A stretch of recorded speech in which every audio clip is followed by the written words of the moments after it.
بسم الله الرحمن الرحيم. السلام عليكم أحبابي ورحمة الله وبركاته. إخواني الأعزاء، أكو شغلة مهمة جدا، يعني اللي إحنا لما نخلي المروحة الغرض من عندها شنو؟ الغرض من عندها تدوير الهواء من الأعلى إلى الأسفل. هسه إحنا عندنا هاي الحيز مغلق، أحد الإخوان مسوي يمكن كفر مال ثلاجة، ومخلي مروحة. هاي المروحة بها شوط سحب وشوط دفع. لما يكون شوط سحب من الأسفل، من خلف المروحة، وين تدفع في أمام المروحة. هذا قلنا إحنا دائما نأكد على حالة الضغط الواطئ. وين يصير في المنطقة المسحوب منها الهواء، اللي هي هاي المنطقة. وين الضغط العالي يصير ضغط متراكم، وين يصير؟ أمام المروحة. فلما يكون الحيز مغلق يرجع الهواء من المكان الضغط العالي إلى المكان الضغط الواطي، يعني من مسافة قريبة، يأتي منها من 4 جهات، من الأعلى ومن الأسفل ومن الجانبين.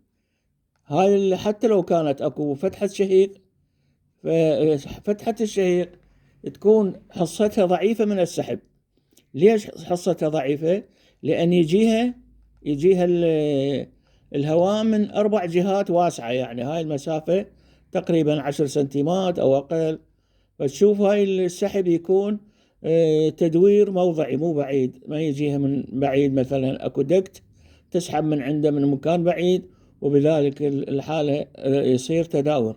وإحنا هسه راح نقارن هاي الوضعية مال المروحة مع وضعية الدكت اللي هو من أفكارنا ومن اختراعاتنا. بارك الله بكم، وأرجو إخواني أن تشتركون بالقناة لغرض الفائدة العامة. بارك الله بكم. وهسه راح نقارن بين هاي الوضعية وبين ما يحصل في الدكت، نظام الدكت العراقي. هذا نظام الدكت العراقي إخواني. شوف المروحة هنا حاصريها، ممنوع هواء يجي من الجوانب، حاصريها وإلها منفذ واحد، يعني يسحب من عنده، يعني تنفذ شوط السحب من هذا المنفذ فقط، ما يجيها من الأعلى ولا من الأسفل ولا من الجوانب. فالسحب يكون شنو؟ يكون من هاي النقطة.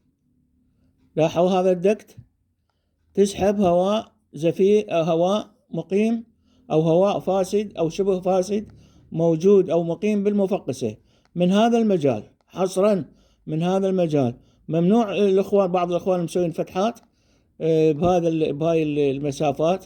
وهاي الحقيقة من يجي الهواء يوصل لهاي المنطقة يرجع وينحرم المكانات البعيدة، تنحرم من وصول الهواء الدافئ.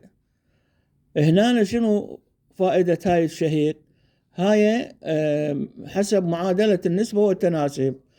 إذا هذا تسير به 10 أجزاء أو 9 أجزاء هواء، هنا يدخل جزء واحد من فتحة الشهيق اللي هي قطرها 3 سنتيم. وشنو الغرض منها يا إخواني؟ هذا هواء نقي خارجي يدخل يشترك مع الهواء الفاسد بشوط السحب باستمرار العملية لمدة 21 يوم، على مدار الساعة، على مدار الدقيقة. من هنا يدخل الهواء الفاسد ومن هنا يدخل الهواء النقي. هاي المروحة يعني مثل موقعها أو فائدتها مثل خلاط العصائر، راح تخبط لنا الهواء الفاسد مع الهواء النقي. وباستمرار هذه العملية يتجدد عندنا الهواء الفاسد، يعني يصبح تدريجيا هواء صالح أو هواء نقي أو هواء مشبع بالأكسجين، وتنجح العملية إن شاء الله ولا يصير الاختناق. هذه الفتحات ينزل من عندها الهواء المدفوع من قبل المروحة، ما يرجع مثل ما قلنا. وثانيا إخواني، أحد الإخوان يسأل هل الزفير يحتاج له مروحة للسحب حتى نخرجه برا؟ إخواني هاي معادلة فيزيائية. الهواء الداخل من فتحة الشهيق يساوي الهواء الخارج من فتحة الزفير. هذه معادلة اخواني. وبالعكس اذا نسد احنا عندنا مقاطع وموضحيها بالتفصيل وبشكل عملي، عندما نغلق الزفير يمتنع دخول الهواء من الشهيق. هاي معادلة، يعني الكمية اللي تدخل بشكل إجباري إلى حيز المفقسة تخرج أيضا بشكل إجباري من فتحة الزفير اللي هي 3 سنتيم أيضا.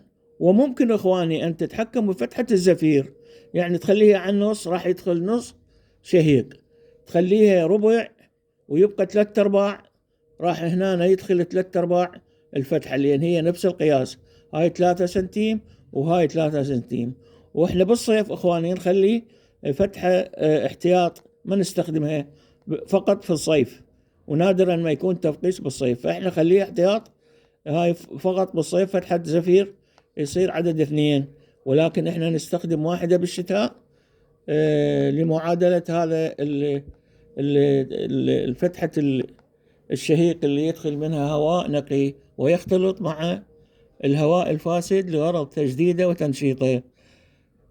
أرجو أن استفادت إخواني، وتحياتي وتقديري للجميع. بارك الله بكم.